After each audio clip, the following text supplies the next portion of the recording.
But dude, will you take us back real quick, switch gears a little bit to like how did you get here, man? You said you worked in fintech for 8 years. Now you're, building your own businesses and stuff like that. Like how did this start out for you?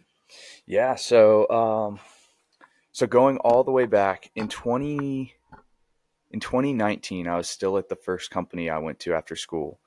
Um, and I was a controller there doing like it's basically a manager position for accounting and finance. So I was doing a bunch of things like invoicing, processing all their bills, preparing financial reports for the CFO.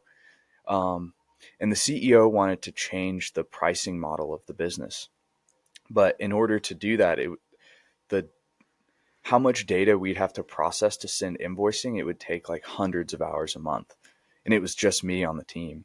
Um, so I talked to our like director of technology and a buddy of mine on the sales team who was learning to code. And I was like, can you show me just some resources where I can go learn to code? I think we're going to have to automate our invoicing process. And so fast forward about 3 months and we were automating portions of this process. And then over the next like year or so, just continued to flesh it out and iterate, a handful of versions of it until pretty much the entire workflow was automated. So I stayed there for a while. And then I left at the beginning of 2022, I think. Yeah, 2022. Um, and started a B2C fintech company. So this was kind of the tail end of like the Robinhood craze. And I'd studied finance in college, was always really interested in that, and had a bunch of contacts at various investment firms. So put together like a small advisory committee and started building analytics tools for retail traders. The idea being it's like real easy to use, but more robust than what you get in like Robinhood. Um, so did that for about a year, ultimately shut it down. That's a pretty competitive space, and B2C is not a great business model if you're selling something super cheap. Um, so closed that down. I went and worked at a big company, publicly traded, um, adminning their accounting systems. So um, optimizing their systems, trying to find things that we could improve in the process, and then started doing some kind of freelance projects to help businesses automate their invoicing. So kind of going back to um, my roots where I learned to code and automating some of these tasks. And then flash forward to this year, and I wanted to build just a centralized platform where all of these invoice automation tools can live. And by doing it that way, I can offer it at a more competitive price point to customers. They basically get the best of both worlds of like a consulting business and a standardized SaaS. Um, so everything's like white glove service. We do all the work for them, but they can make use of some of our standard components to cut down on like development times. So, so that's the birth of Slipstream, and have really been focused on that this year. A couple of freelance projects as well, but this is my core focus at the moment. That's awesome, dude. That's awesome. So So that's interesting how the SaaS came out of your like basically freelancing, right? And then you mentioned that you built that automation for a client, saw that it could be served to many other people, and then turned that into a SaaS, right? yeah, exactly.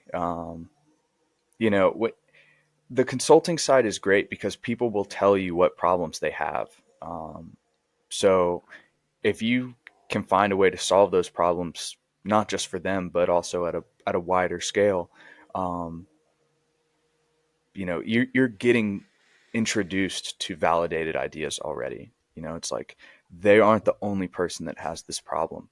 There might be some specifics that they have for that problem, but the general problem itself, like there are going to be others that need this as well. That's interesting. That's really interesting. So, like, I used to do growth marketing and conversion rate of, consulting as well. I still do it to some degree. And now that you mention it, I never really thought about it that way. But you do learn so much about their problems and challenges, and even like daily workflows and things like that. And there's sort of that wealth of opportunity if you really wanted to look to make these maybe, micro projects and stuff to speed something up or to solve, a really specific niche problem.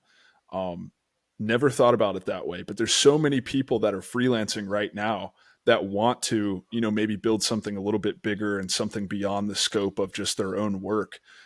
That's a really, really good tip for them to start looking for those opportunities with their existing clients. Yeah, I think so.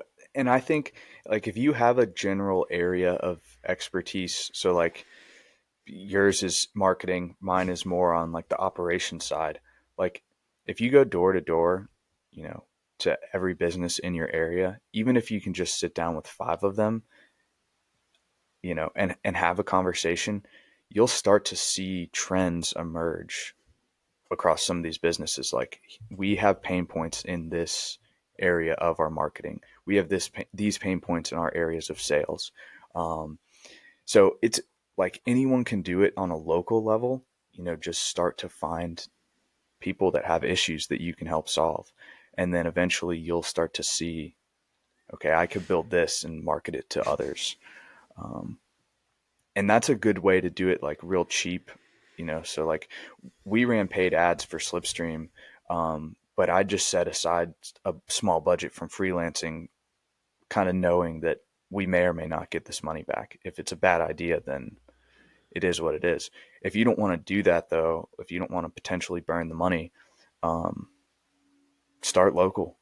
Anyone can go door to door and talk to a bunch of folks in their community.